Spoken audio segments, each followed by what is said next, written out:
Hey guys, welcome to my channel Miss Recap. These citizens have been waiting for 40 years for a giant hero to save them.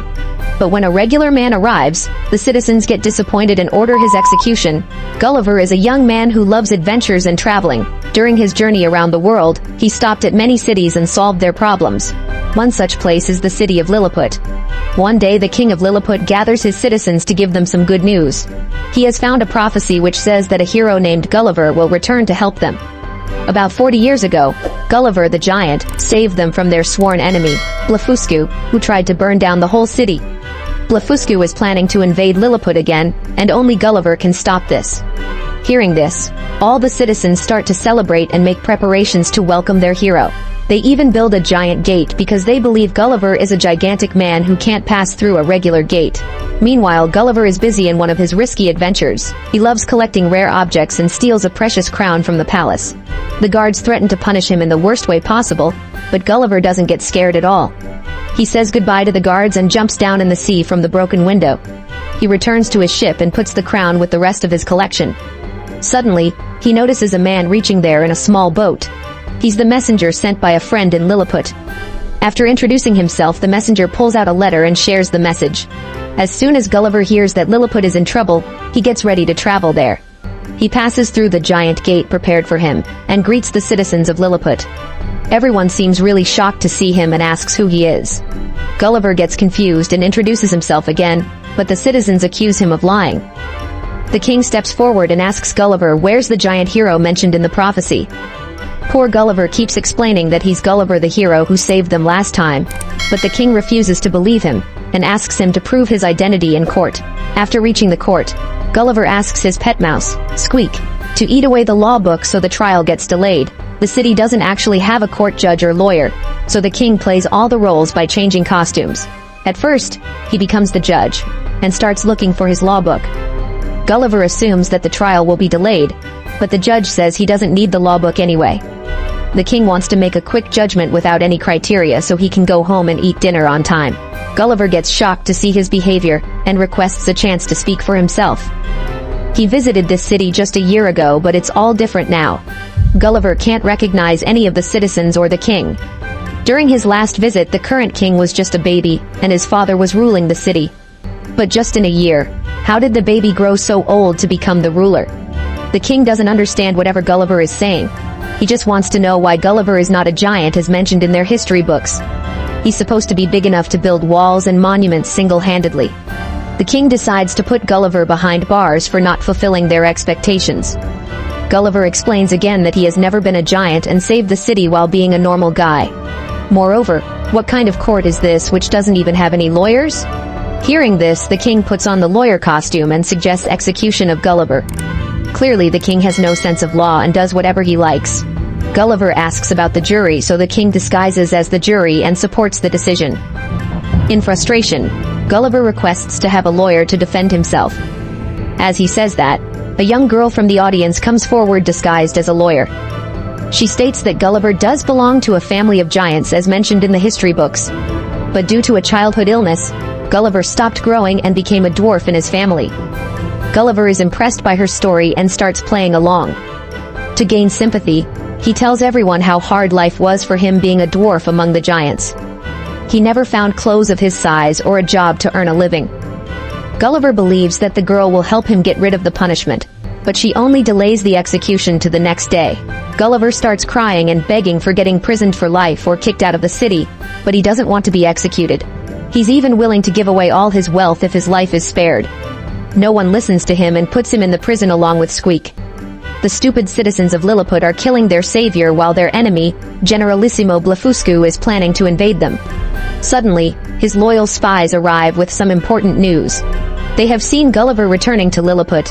Blefuscu thinks it's a good time to take his revenge for the last year, but he's also shocked to hear that Gulliver is not a giant as mentioned in the books. The invasion will be easier, so Blefuscu sends a message to the king of Lilliput, asking him to surrender. Meanwhile, poor Gulliver is locked in prison, and the jailers keep making fun of his small size. As soon as they go for lunch, Gulliver sends Squeak to find an escape. Squeak tries to follow the guards, but the door gets closed before he reaches it. Squeak starts looking for other ways, but a strong aroma distracts him. He He reaches the food storage and stares at the huge collection of cheese. He gets busy eating and forgets about his master. Gulliver assumes that Squeak is stuck in some trouble, so he tries to break the prison lock. Unfortunately, instead of the lock, he accidentally breaks his finger. Suddenly, the king arrives to meet him, so Gulliver tries to act normal. He notices that the king is not very clever and can be manipulated easily. Gulliver starts admiring his talents and says that he has never seen a king who can multitask as a judge and a lawyer too. He also admires the prison room and thanks the king for providing such a good place to rest. Gulliver keeps exaggerating and calls his filthy room a luxurious and cozy apartment.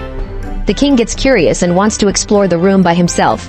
He's been a judge and a lawyer but never experienced how it feels being a prisoner.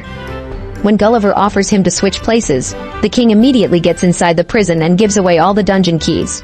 Gulliver takes the keys and starts looking for Squeak, but he runs into the girl who served as his lawyer.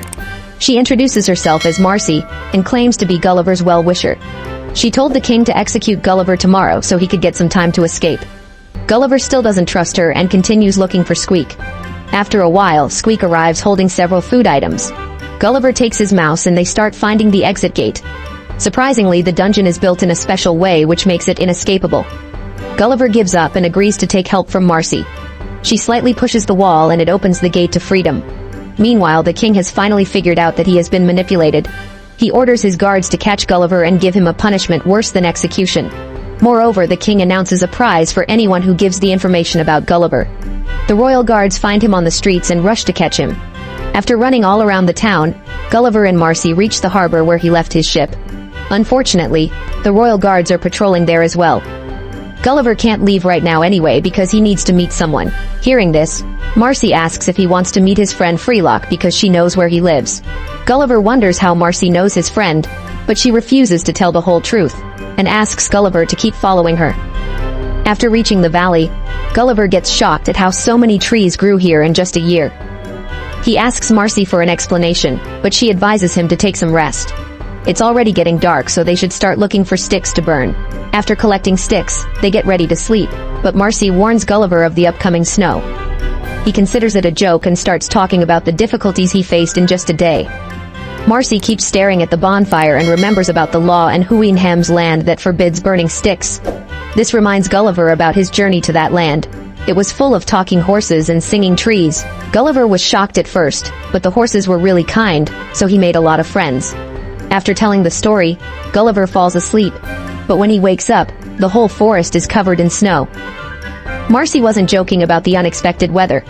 Yesterday was summer, and today it's snowing. Marcy finally explains how it happens. It is a crazy invention of the king that is called the year day. Every week, there's one day that equals 1 year. This made the time in Lilliput go faster than the rest of the world. Instead of 1 year, 40 years have passed in Lilliput. The king did this for Gulliver because he said that he would return to the city after 40 years. The king didn't want to wait that long, so he sped up the time. Now all 4 seasons pass in just a day. That's why the previous king has passed away already, and most of the people who actually met Gulliver are either dead or too old. The young generation learned about Gulliver from stories, so they expected him to be a giant.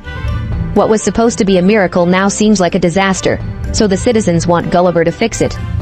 Poor Gulliver is really confused, and also regrets saying that he will return in 40 years. The only person who can help him right now is Freelock. Gulliver immediately goes to his house, but Freelock has become an old man.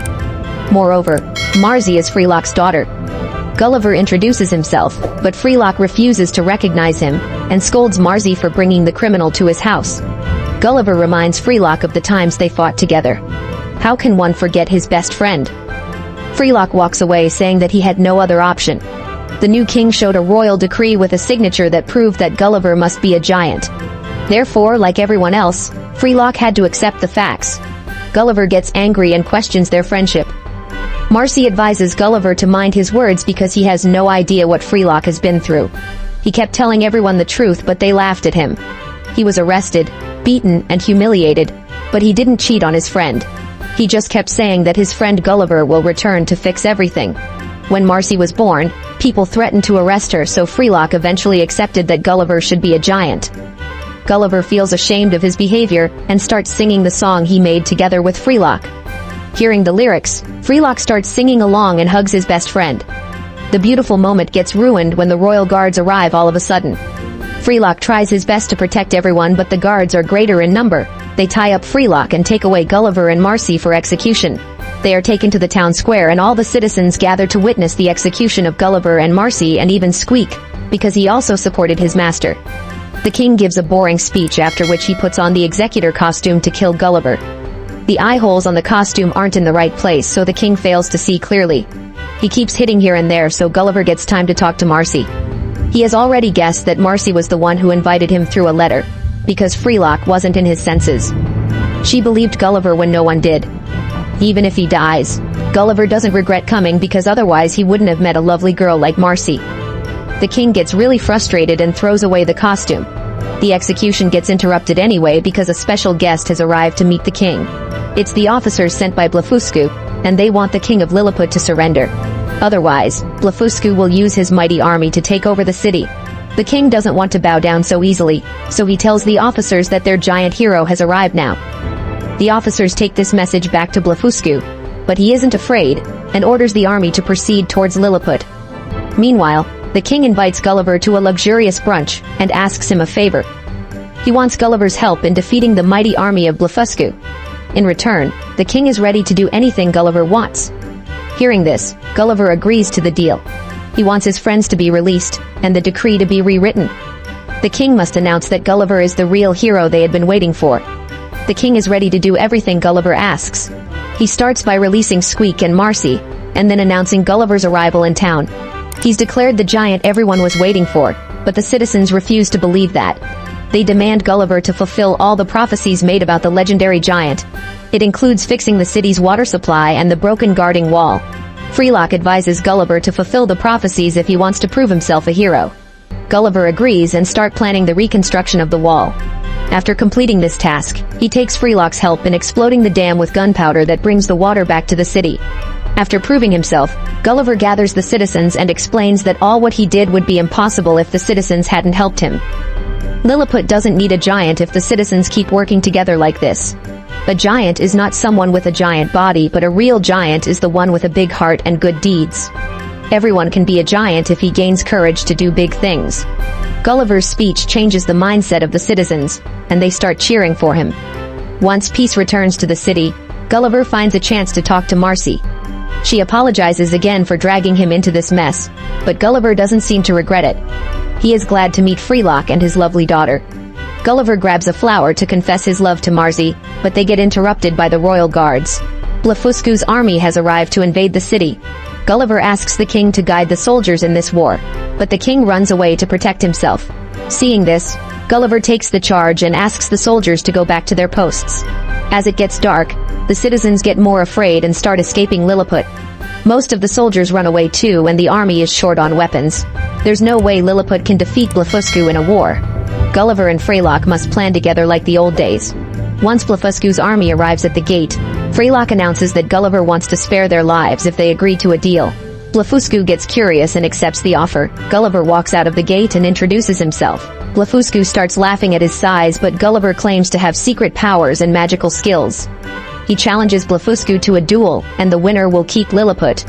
Moreover, if Blefuscu wins, it will be written in history that he defeated Gulliver the giant. Blefuscu falls for the trap, and agrees to fight Gulliver. The next morning, they arrive at the battlefield and grab swords to fight. Gulliver uses his intelligence and takes advantage of the surroundings to distract Blefuscu.